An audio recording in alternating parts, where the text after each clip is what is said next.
This is Cashing Out on VSiN, the sports betting network.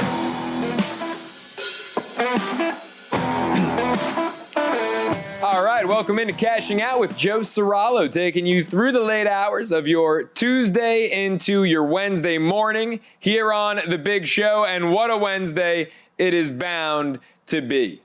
A lot of drama in the NBA, a lot of great games in the MLB. We're going to get to it all here. We've got a busy hour ahead. Going to hear from our friend, the co-host of Prop Points right here on VSiN, weekdays 2 to 3 p.m. Eastern time, that is. Nick Whalen going to join us. We'll break down the Masters. We'll look at this Wednesday NBA slate together before Nick looks at it later in the day, alongside his terrific co-host, Jeff Erickson. Can't wait for that conversation. We'll dive into some baseball best bets. I might even enter rare territory with a play in the association, because I have a pretty strong feeling about the Lakers-Mavericks game, the Doncic-Davis game. Let's see if I can get to the counter on it. But where I want to start in the association is a different team out there in the Western Conference, a team that I think just made a colossal mistake. And I'm not the biggest fan, personally, of Michael Malone, but firing a championship-winning head coach with 3 games to go in the regular season. Are you crazy, Denver? I cannot believe that the Denver Nuggets, after they just saw, and you can't act like you didn't see it, they just saw the Memphis Grizzlies get publicly crucified. Then the Denver Nuggets follow suit and do exactly what Memphis did just about a week ago, firing Taylor Jenkins late in the year in the middle of a playoff push. The Nuggets, with 3 games to go in the regular season, can Michael Malone and Calvin Booth, their GM. I've never seen anything like it. Now, the reports that are surfacing from this absurdity is that Malone and Booth hated each other, that they couldn't work together, that they had different ideologies and different philosophies, and just we're at the point of, I've heard from some people minimal speaking, I've heard from other sources not talking to one another at all. Booth wanted the young guys to get some minutes, and hey, you look, there's some guys like Jalen Pickett out there I love in Denver. Malone wanted the vets. Malone pissed off that KCP is in Orlando. I mean, just a whole lot of dysfunction.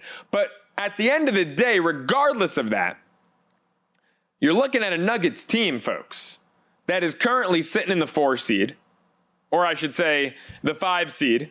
I mean, these standings are ever changing. You press refresh and they change again.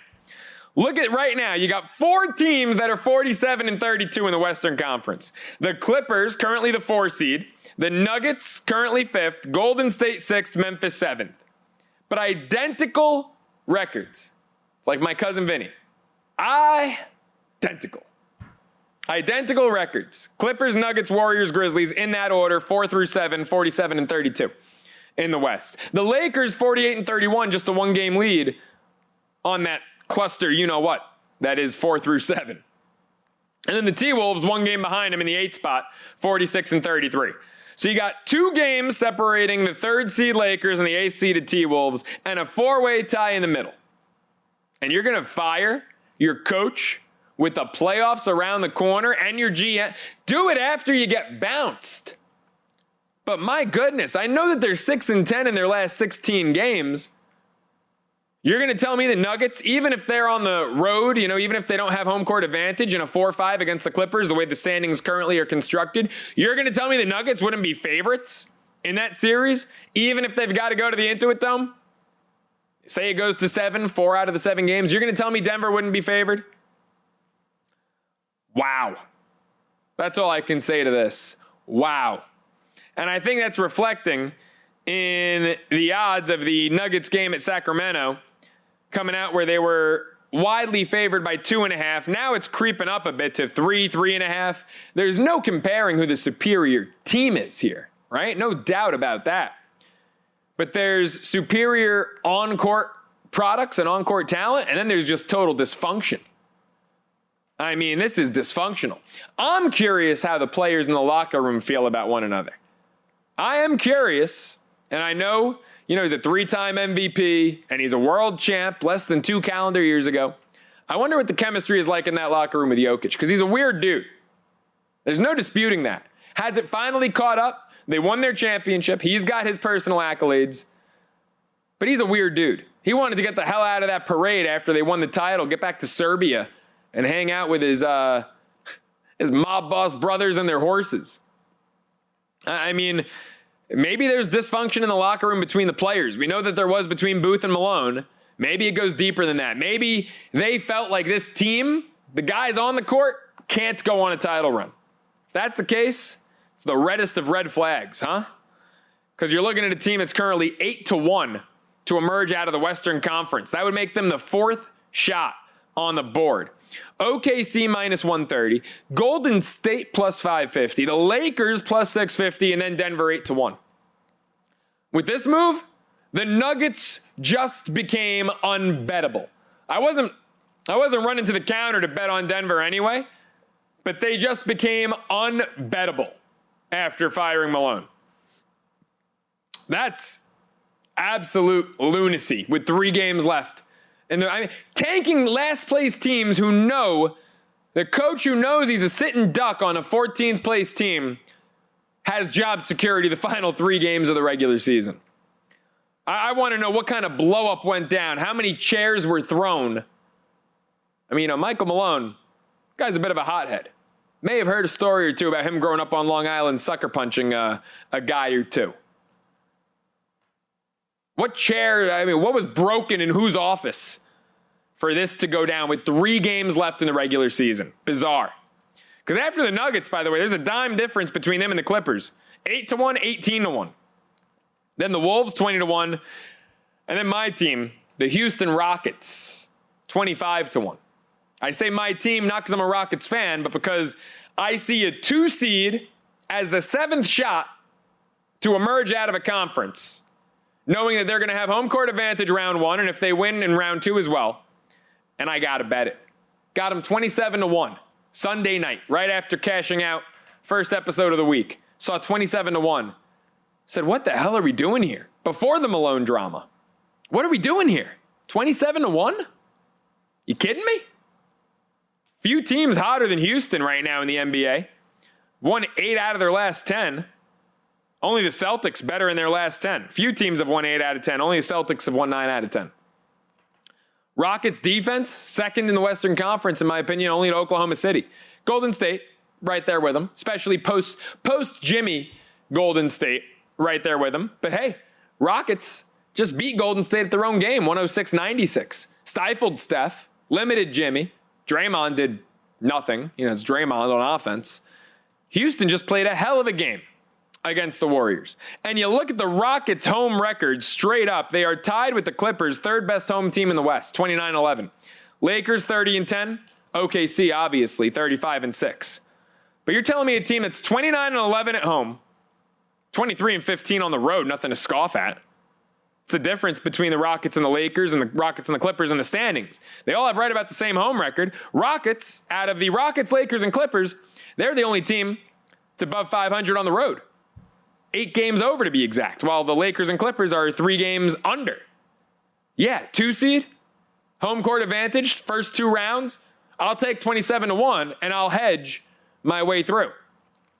Especially when they're going to be playing the winner of the play-in, little tournament play-in thingy. Right now it's looking like Memphis, Minnesota. That could change on a dime. Denver could be in the play-in for all we know. I mean, they're tied with the 7 seed, same record. So Houston sitting there with home court. I love that ticket. It's a no-brainer to me. It's absurd that they're a longer shot than the Minnesota Timberwolves, who are currently the 8 seed. That is absurdity. 6 games up on the Timberwolves in the standings. 2 seed, 8 seed. The 8 seed, especially with this play-in tournament, should never be a shorter shot. It's like malpractice by the books to have Minnesota shorter than Houston. Lunacy. Mavericks sitting there at the 10 seed, hosting the Lakers, 48-31. Lakers with a game lead on the Clippers, Nuggets, Warriors, and Grizzlies for that 3 seed. Hell, the Lakers could be in the play-in tournament if they lose out. Crazy. Laying 4.5 in Dallas. The return of Luka. I think that's the 10th Star Wars movie, right? The return of Doncic. Doncic, Davis, Dallas, it's all going down. And frankly, I think the Lakers laying 4.5. I think that's too short of a number. We'll see later on in the hour if I convince myself to get to the counter on it, because you know it, I know it, my third cousins twice removed know it. I hate betting the NBA pre-flop. I much prefer to bet it live. But Luka Doncic might be due for the game of a lifetime. I mean, you think Mavs fans hate Nico Harrison? Luka Doncic hates Nico. This is going to be no love lost in this game. I cannot wait to see the kind of performance we get out of Luka. Obviously, you're going to have some juiced up props. His points total, which has closed between 26.5 and 28.5 in 5 straight, 30.5 points scored for Luka. Rebounds, sitting there at 8.5. That's consistent. Assists, also 8.5. That's up. Hasn't been 8.5. His last 10 games, it's been 6.5 twice, 7.5, 8 times. It's 8.5 assists, 30.5 points. You know, the prop markets are going to be heavily juiced up for Luka in his return to Dallas. Hey, folks, you're probably not great at betting every sport. Good news is you can let our friends at Rhythm help. The best bettors use data to get ahead, so why not put AI to work for you? Rhythm's an app that helps you build personalized betting models, analyze trends, and make sharper picks for every game. So whether you're a seasoned bettor or you're looking for an edge, Rhythm's got you covered with AI-backed projections and insights. Right now, you can get 50% off an annual core subscription with the promo code VSiN, or 25% off your first month with the promo code HOOPS25. So head on over to rhythm.com today. That's RITHMM.com. Big Wednesday slate on the diamond. We're breaking it all down up next, cashing out with Joe Ceraulo.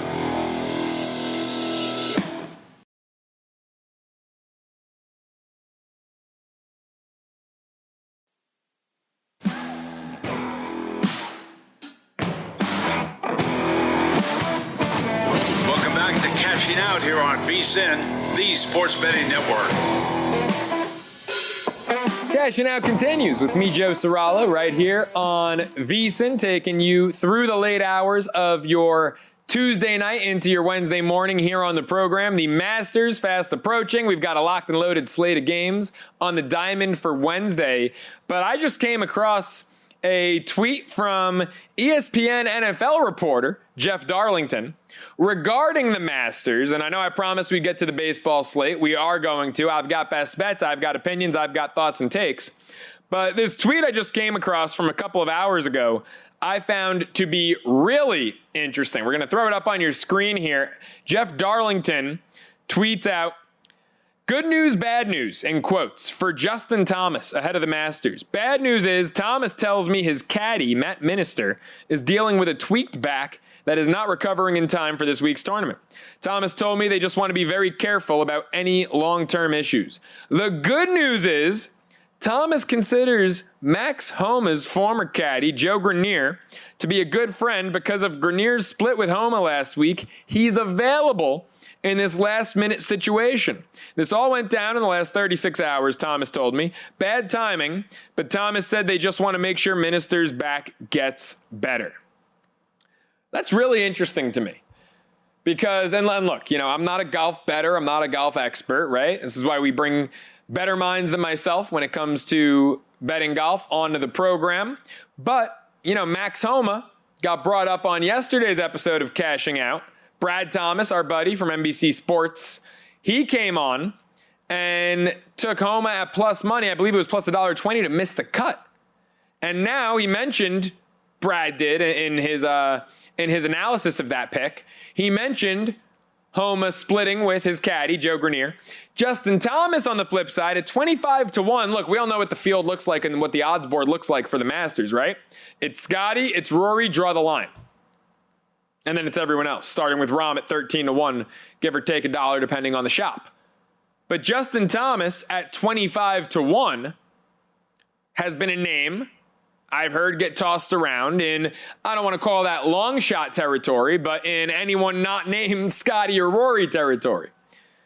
Now, a caddy can kill a guy in a situation like this. Even I know that. That's why I preface it by saying I'm not the biggest golf bettor or golf expert, but even I know a caddy can kill a guy if you don't have your caddy, if you don't have the chemistry. So the fact that Homa fires his caddy He's in a slump. He's in a rut. Thomas's caddy is injured. He's got a hurt back. And Thomas just so happens to be good friends with Homa. And he's a guy who there's a lot of action on at 25-1. Really interesting sequence of events here. And, I mean, look, it could hurt Thomas that his usual caddy, Minister, is out. But maybe there's a little spark here. Maybe it's a whole lot of nothing. Maybe we're working with something. I do know a lot of golf minds better than my own seem to like Justin Thomas at 25-1. And this is probably the best case scenario you could ask for given the unfortunate circumstances with his usual caddy. Pretty hard to find a backup that easily who you have that much chemistry with in such a, short notice situation like this. So it will be interesting to see how these events transpire. And now I'll be keeping an extra eye on Justin Thomas and Max Homa this weekend at the Masters. Hey, folks, speaking of the Masters, it's here. And our partner, ProfitX, is offering the best odds all tournament long. ProfitX is a peer-to-peer sports exchange available in over 40 states, the first of its kind in the United States. You'll be able to make your sports picks against other groups of fans rather than against the books. Exchanges guarantee you the best odds on average by 10 to 20%. You can even request your own odds. Download ProfitX today with the code VSiN, VSiN. Earn up to $200 in profit cash over your first month. And if you need any help prepping your plays for the Masters, make sure you check out VSiN's golf betting podcast, Long Shots. Matt Brown, Wes Reynolds, Kelly Bidlin, they do a sensational job on that program. Just go to vsin.com/podcasts or find it wherever you find your podcasts. And don't forget that on tomorrow's episode of Cashing Out with Joe Ceraulo, Wes Reynolds will be on. It's going to be a Wednesday night. You know what that means? Wes's winners. I love it. Can't wait to dive into the Masters with our buddy Wes Reynolds here on Cashing Out for tomorrow's episode. But Wednesday, we've got some winners of our own on the diamond. So let's get to it. Let's take a look at some of these games in Major League Baseball. I can't get over this Tigers-Yankees pitching matchup. We touched on it last hour. I'll reiterate. Yankees hitters against Jack Flaherty have actually had some success. 13 of 51 against them. 4 homers, 7 extra base hits, an 860 OPS. But in those 51 at-bats, 24 strikeouts. That's nearly a 48% K rate. Talk about the definition of all or nothing. 860 OPS, but nearly a 48% K rate. Ladies and gentlemen, welcome to baseball in the year 2025. Not your father's game. Strikeouts used to be a sin, right? Batting average used to matter. Now, it's go big or go home. It's all or nothing. It's home run or strikeout, and everyone and their mother seems to be okay with it. Not your father's game, but everyone and their mother's moved on. So Yankees, 40-cent favorites, varies between 35-40 cents. Tigers catching between 20 and 30, depending on the shop. I'm looking at Flaherty, over 6.5 strikeouts in this game. Plus 125 at DraftKings, far and away best price. I saw FanDuel, plus 102. So you're looking at some variation here. 23 cents of it, to be exact, depending on the book. It's why you always got to shop around. But Flaherty, over 6.5 Ks, series finale. Detroit, going for the sweep. And the Cats are home dogs in this one. Other games on the diamond that stand out. I can't believe the Los Angeles Dodgers. Don't be fooled by that 3-4 road record. 2 of those wins were in Tokyo. Those are not road games. Not when you have Shohei Ohtani and Yoshinobu Yamamoto and Roki Sasaki. Those are not road games. And by the way, Rob Manfred, that was BS. I don't know how you didn't make that a split. 1-1. How did the Cubs lose 2 home games in that Tokyo series when the Dodgers are literally Japan's team? I mean, if anything, the Dodgers should have been home for both. But obviously, you got a 2-game set. You can make it a split. So the Dodgers, if you look at their record, it says that they're 3-4 on the road when they are in reality, in true road games, an alarming 1-4.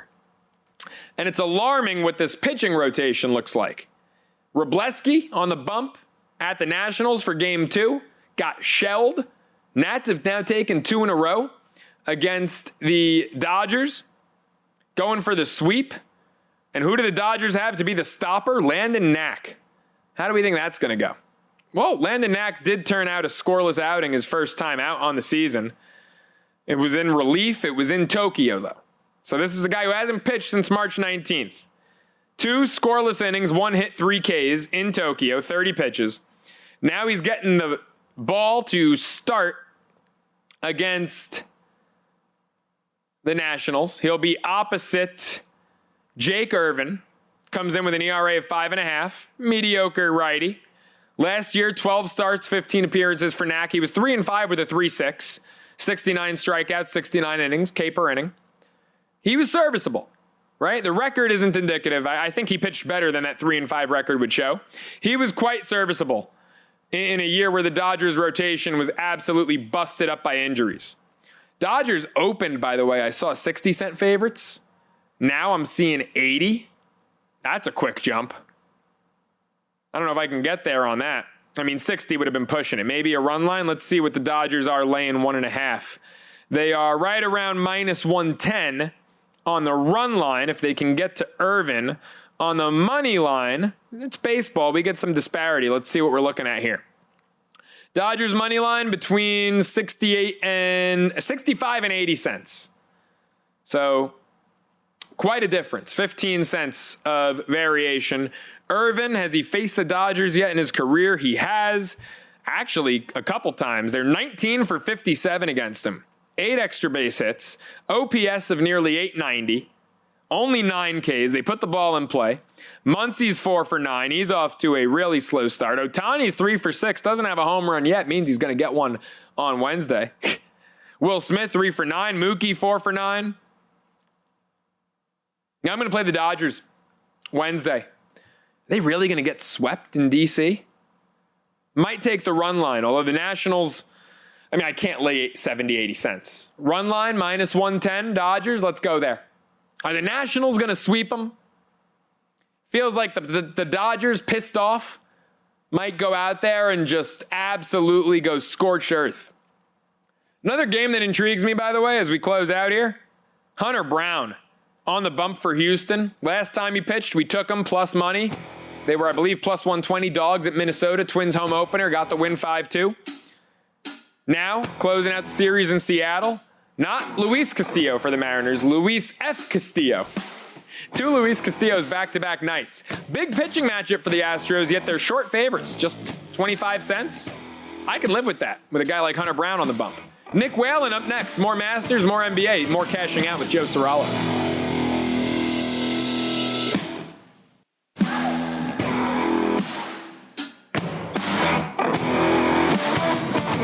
Welcome back to Cashing Out here on VSiN, the Sports Betting Network. Cashing Out continues here on VSiN with me, Joe Ceraulo, taking you through your Tuesday night, ultimately into your Wednesday morning, and re-welcoming our friend Nick Whalen into the program, co-host of Prop Points right here on VSiN, senior analyst over at RotoWire, and also a terrific golfer. I would use some sort of terminology to say what his handicap is, but I don't even know enough about golf to go down that route. So I'm just going to say he's great. Believe me, you got to trust me on that.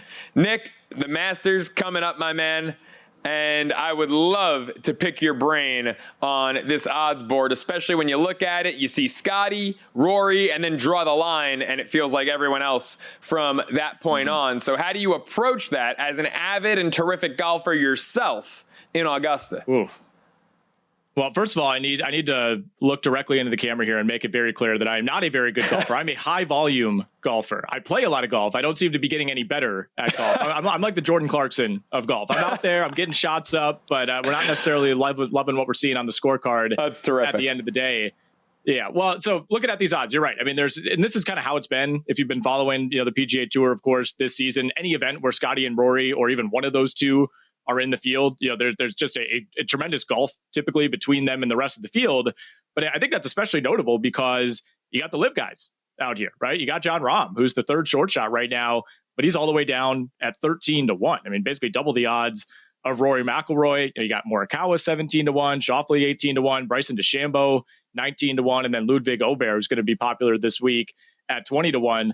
First of all, I will say this, Joe. I want to give a shout out to, Gil, Kelly, Matt Brown, Wes Reynolds. Really good stuff this week on the Beating the Book pod, on the Long Shots pod on the VSiN network. Implore people to check that out if you want real hard hitting Masters analysis. But one thing I would say when you're looking at these odds, like, it can be tempting to go down the board. I'll probably have some sprinkles going on some long shots, but historically, this is not an event where you have guys, come out of nowhere to win. 12 of the last 13 winners at the Masters ranked 16th or better in the official world golf rankings coming into the tournament. Recent form also tends to be indicative. Guys who've struggled early in the year, struggled over even their last 2 or 3 events, don't tend to just turn it on at Augusta National. So it's not going to be fun throwing down on Scotty at 4-1, even Rory at plus 650. But I think you have to think about it. I mean, Rory especially is playing about as well as he has in recent years. Scotty's been a little bit shakier, but obviously we know what he's capable of. And I think he's judged on almost a different level than anybody else, including Rory. If you want to go beyond them, Jon Rahm at 13-1 does make some sense. He, of course, won the Masters 2 years ago. Didn't play well at Augusta last year. Missed the cut at the PGA. Ended up withdrawing from the U.S. Open. Had just kind of a bizarre season overall. But he's been lighting it up on the Live Tour. It seems like he's in a much better headspace this year than he was in 2024. So I think he makes some sense.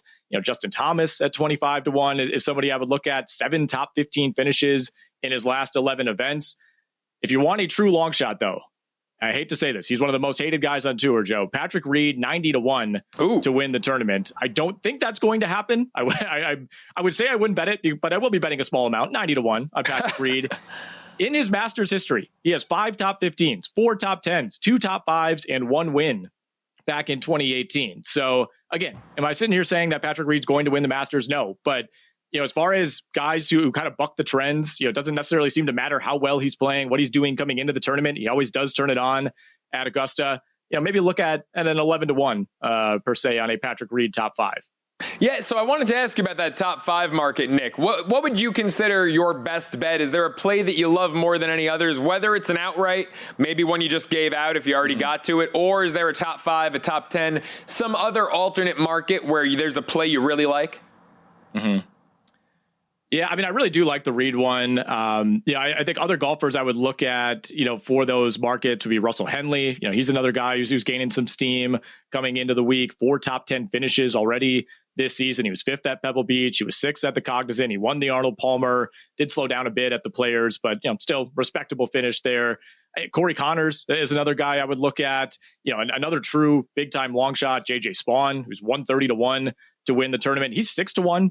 For a top 10, 3rd in strokes gained in terms of approach shots this season, 2 second place finishes in the last month and a half. So there's some value I think you could pick up in JJ Spawn. Now, Nick, before we switch over from the Masters to the NBA, I'm going to put you on the spot here. They did have the Masters dinner Tuesday night. I got to ask you, my man, I don't know if you and Jeff have discussed this on Prop Points. What would your menu look like? At least give us the main and some sides. We don't have to go full appetizer, dessert, but give us an idea, a little sneak peek, a preview into what Nick Whalen's Masters dinner menu would look like. Man, I really wish I would have had time to think about this. I am so not a foodie by any means. I'm a big, anything that could be microwaved or just tossed in the oven or the air fryer for a little bit. Oh, but come on. No cheese curds? You're a Wisconsin guy. Look, I'm agnostic on cheese curds. I like them in small doses, but that's one of those things. It's like you eat 5 to 10 cheese curds. That's like eating 4 full mozzarella sticks, covered in breading and dripped in oil. I just have a little bit of an issue with that as somebody who cares a little bit about my health. But Cajun food is my favorite food, so it would have to be something Cajun. Maybe a little jambalaya. We get a little gumbo on the side. I'm a big mashed potatoes guy, a big seafood guy in general. So it would certainly be Cajun seafood based. Okay, I think Matt Brown, him and Stormy did this on Money Moves, and Matt, obviously a Louisiana guy, played his college baseball at LSU. I believe he had a little etouffee and jambalaya and kind of that kind of flair going. I'd go for the main filet mignon with a nice Maine lobster tail, a little surf and turf, and then some sort of side pasta to get the Italian flair in, and then the sides, truffle everything, truffle mushrooms, maybe some cream cream truffle spinach, just really, truffle everything on the sides. That would be the star of the show, would be truffle for me. But for a guy who sucks at golf, I've put way too much thought into what my master's dinner would be. Nick, let's take it over to the NBA.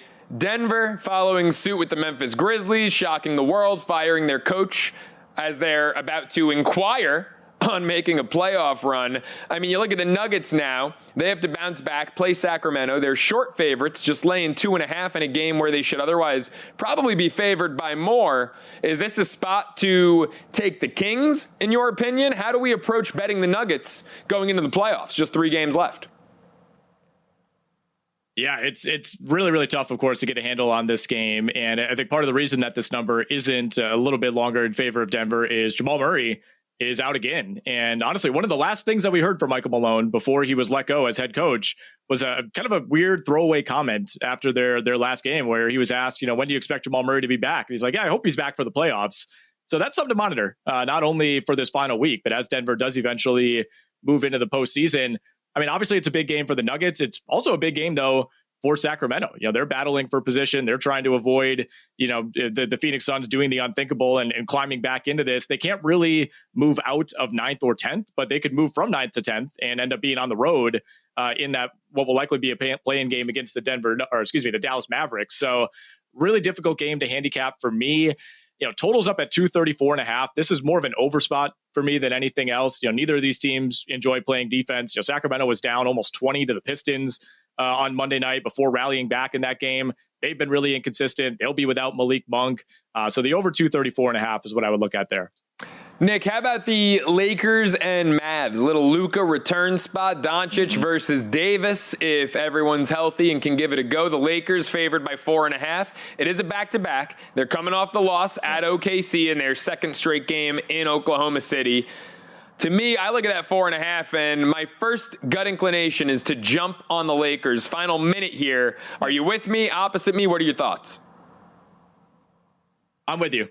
And this number's actually shortened up a little bit. The Lakers on Tuesday night ended up playing all of their starters against OKC, a team they had just beat on Sunday. All the indications throughout the afternoon were that they were going to essentially punt this game and go all in to beat the Mavs. They just need to win 2 of their last 4. And, Luka ends up getting ejected. Really weird game. It was super competitive. OKC closed on a 29-12 run after the Luka Doncic ejection. So, it is a true back-to-back for the Lakers. Initially it looked like it would be a kind of a rest spot. They would be coming in fresh, but I don't really care. I think Luka's going to want to stick it to the Dallas Mavericks. It's going to be a very weird environment. All the vitriol is going to be directed at Nico Harrison in the front office, not really at Luka. I think it'll actually be kind of a friendly environment for him. Anthony Davis should be out there, but he's banged up. He was clearly limited in his last game over the weekend. So I'm on the Lakers here. They know they need to win this game. They have 2 more after that, but they're a little bit dicier, playing Houston on Friday, Portland on Sunday. This is a big opportunity for the Lakers to win this game. I think they do it handily. They don't want to go into those final 2 feeling like they're under any pressure. Nick, as always, man, really appreciate the time. Fantastic stuff. Thanks so much for hopping on. Anytime, man. Enjoy the rest of the show. That's our buddy Nick Whalen, terrific senior analyst over at RotoWire, and also does a great job right here on Prop Points, weekdays, 2 to 3 p.m. Eastern. You don't want to miss it with him and Jeff Erickson. You know what else you don't want to miss, folks? The VSiN Summer Special, just $59, full VSiN Pro access to everything we do through August 1st. That's 50% off the regular monthly price. From Augusta to the draft, baseball, hoops, and hockey, sign up now. You'll get expert picks all summer long, exclusive betting splits from DraftKings and Circa, 24/7 video access on the VSiN Watch app, and more like our Kentucky Derby betting guide so you can play the ponies. Every sport, every edge, one price. Get full access through August 1st, just $59 at vsin.com/subscribe.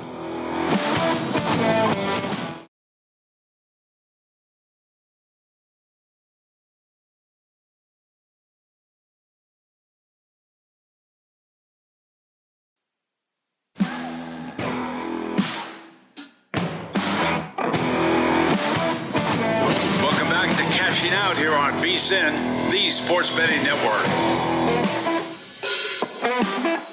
All right, Cashing Out continues with me, Joe Ceraulo, getting you ready for your Wednesday. Going to be getting you ready on the diamond with some best bets coming up as we break down the Wednesday MLB slate. There is a play in the NBA that I like.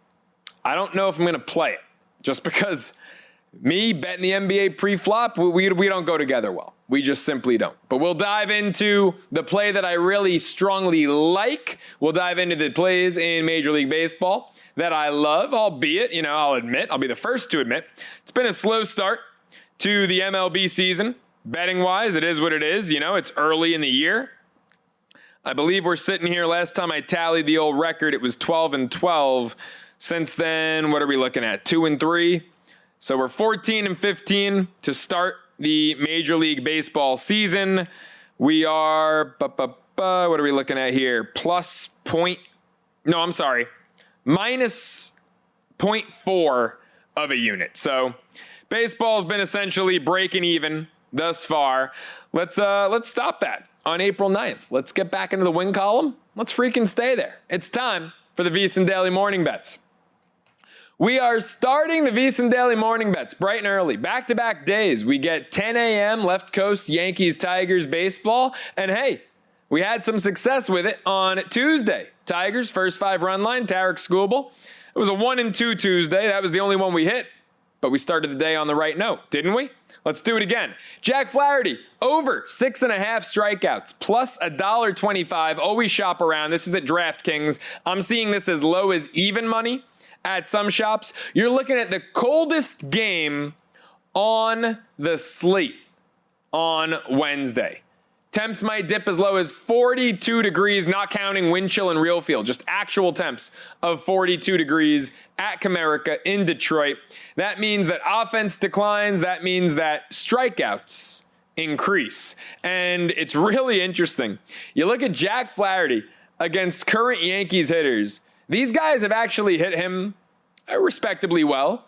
250 or so average, 13 of 51. I believe it's 255 clip. The OPS, because 7 of the 13 hits are for extra bases, 3 doubles, 4 homers. The OPS is actually 860. But in those 51 at-bats, 24 strikeouts. A 47% K rate. That's the craziness of it all to me. Right? You look at guys like Aaron Judge, and he's 1 for 4 against Flaherty with 3 strikeouts. Trent Grisham, 4 for 12 against him. That's great. The 8 at-bats where he didn't record a hit, where he made out, 7 out of the 8 via the strikeout. Cody Bellinger, 4 for 15, 5 strikeouts. I'll go Anthony Volpe, 1 for 5, 3 strikeouts. Paul Goldschmidt, let's end it here. 1 for 6, 4 strikeouts. It's either you're getting a base knock, or you're striking out against this guy. I mean, what's 51 minus 13? 38. 24 of the 38 outs they've recorded, or rather that Flaherty has recorded against current Yankees hitters, 24 of the 38 outs have come via the K. It's pretty wild if you ask me. 47% K rate against current Yankees hitters and upwards of 50 at-bats. Give me over 6.5 plus $1.25. DraftKings, best price on the market. We're doing it with Flaherty to start the day at a cold Comerica ballpark. All right, Tuesday, I tried to get cute, tried to give out a parlay, thought Garrett Crochet against Easton Lucas. I mean, who the hell is Easton Lucas? Well, he's 2-0 with an ERA of 0. That's who he is. Thought the Red Sox would win. Thought the Dodgers would win against the Nationals. Couple of no-namers. Wroblewski, the lefty, I remember him from a season ago when the Dodgers rotation was injured. He was getting the ball opposite. I can't even recall the guys. It was a Brad Lord. It was a weird name. The pitcher for the Nationals. Well, whoever the pitcher for the Nationals was Tuesday, he did the job. Wroblewski and the Dodgers did not. Nationals have won the first two, games of the series against the Dodgers. The Dodgers, in true road games to start the season, are an abysmal 1-4. Now, if you look, it'll say 3-4. And I have an issue with that because the 2 games in Tokyo, the Cubs lost a couple of home games. The Dodgers got a couple of road games out of it. You got Shohei Ohtani, Yoshinobu Yamamoto, and Roki Sasaki, and you're telling me the Cubs were the home team? That's a joke. First off, whenever you have those international games, should always be a split. Should always be 1-1. You're going to take 2 games away from the season ticket holders at Wrigley? That's nonsense. Secondly, if one team is going to be home for both of those games, maybe it should be, the team that's built like a Japanese all-star squad. The Dodgers are like the freaking Japanese national team. And they were the road team in Tokyo. Subtle things like that, but more preferential Dodger treatment out of Manfred in Major League Baseball. That's crap to me. So the Dodgers look like they're 3-4 on the road. In actuality, at Philly, they were 1-2. At the Nationals, they're 0-2. They're 1-4 in true road games. That's alarming. I also think the Dodgers are pretty pissed off by that. My best bet for Wednesday, Dodgers run line. Got this at Boyd plus 105. It's minus 110 at most shops in D.C. You got Landon Knack going up against Jake Irvin. Knack, give him credit, when he had to fill in because of their injuries in 2024 to the rotation, was more than serviceable. 12 starts, 15 appearances, had a 3-5 record, but an ERA living around 3.6. A K per inning, 69 Ks, 69 innings. And Jake Irvin's on the bump for the Nationals. This is a guy who current Dodger hitters are 19 for 57 against. That's a 333 clip. An OPS near 890. 7 doubles, 8 extra base hits. Ohtani, 3 for 6. Will Smith, 3 for 9. Mookie and Max Muncy are each 4 for 9. I think the Dodgers, coming in pissed off after dropping the first 2 against the lowly Nationals, are due for an offensive eruption at plus 5 cents. Give me the run line, Dodgers in D.C. series finale. And best bets, of course, folks, are brought to you by our friends over at G-Bank, the official bank of VSiN. G-Bank's up in the ante with up to a $750 bonus for new G-Bank Visa Signature Card customers. That means first, new customers who spend $1,000 on eligible purchases within 90 days of the account opening will receive a $250 bonus. Additionally, if you spend $50 large on gaming and sports app loads within the 30 days of your account opening, you'll receive another $500 bonus. That's potentially a $750 bonus. Apply now, VSiN.com/GBank. Subject to credit approval. Terms and conditions do apply. One more play on the diamond. Got to make it 3. Got to break the tie. This is tough. Part of me wants to go straight money line. Part of me wants to go same game parlay. I'm going to break this down for you. Let's do this together. Hunter Brown is pitching for the Houston Astros. I've got a man crush on Hunter Brown. Ever since Memorial Day 2024, Hunter Brown has been superb. We've broken down the stats. We've looked at the game log. I'm not updating it every single start post Memorial Day 2024, but that was the turning point because he had an ERA up near 8 prior to that last season. Since then, he's been phenomenal. That's why I thought he was worth a look AL Cy Young preseason. The Astros' best price out there on the market is minus 120 money line at the Mariners. They're taking on Luis Castillo. Not the guy who just pitched Tuesday and pitched superbly for Seattle in that low-scoring affair. Luis F. Castillo, who debuted last week in San Francisco, 3 innings, 3 earned, 30 years old, didn't go deep. That's a massive advantage for the Astros to only be laying 20 cents. Now, this ranges from 20 to 30 cents. So here's the deal. If you're taking them straight, minus 120, best price. But you can also same game parlay it because Hunter Brown has faced current Seattle hitters 91 times. They're 20 for 91 against them. It's a 220 average. Their slugging percentage is just 297, 7 extra base hits. OPS under 600, but let's look at strikeouts. 33 of them and 91 at-bats. 36% K rate. Seattle, last 3 games, striking out over 10 times per game. 19 of them Tuesday night against Houston. Hunter Brown, in 6 career starts against the Mariners, has 5 or more strikeouts in all 6, 8 or more in 3 out of the 6, and in 2 out of his last 3. So here's what you can do. You can go Astros money line minus 120, or at DraftKings where the money line is minus 125. You can be conservative and go Astros money line, Hunter Brown 5 Ks.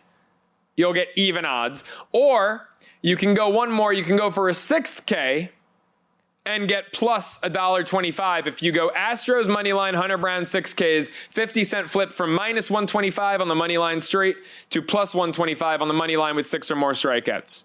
Those are the 3 different ways I would look to play this. I'll settle in the middle. Best bet, Astros money line, Hunter Brown 5 strikeouts, even odds. We'll settle right there, and that'll do it for the VSiN Daily Morning Bets. That'll also do it for this edition of Cashing Out with Joe Ceraulo. But folks, the great content at VSiN never ends. How about VSiN by the books? I love to talk pitching. Why not hear from the pitcher himself? Jensen Lewis, Dave Ross, 7 a.m. Eastern. Followed by a numbers game with our friends Gil Alexander and Kelly Bidlin. This is Kelly's big week, especially for the Long Shots pod. Make sure you check it out. Kelly, Matt Brown, Wes Reynolds, Masters coming up. Kelly and Gill are on 10 a.m. Eastern. And then Money Moves, Stormy Bonatoni and Grace Remington at noon Eastern. Special thanks to our sensational team here at Circa, our amazing producer, Adam Bernard, the rest of the squad behind the glass, Corey, Alexis, Chris. Couldn't do it without him. That does it for Cashing Out with Joe Ceraulo. Let's do it again. Damani.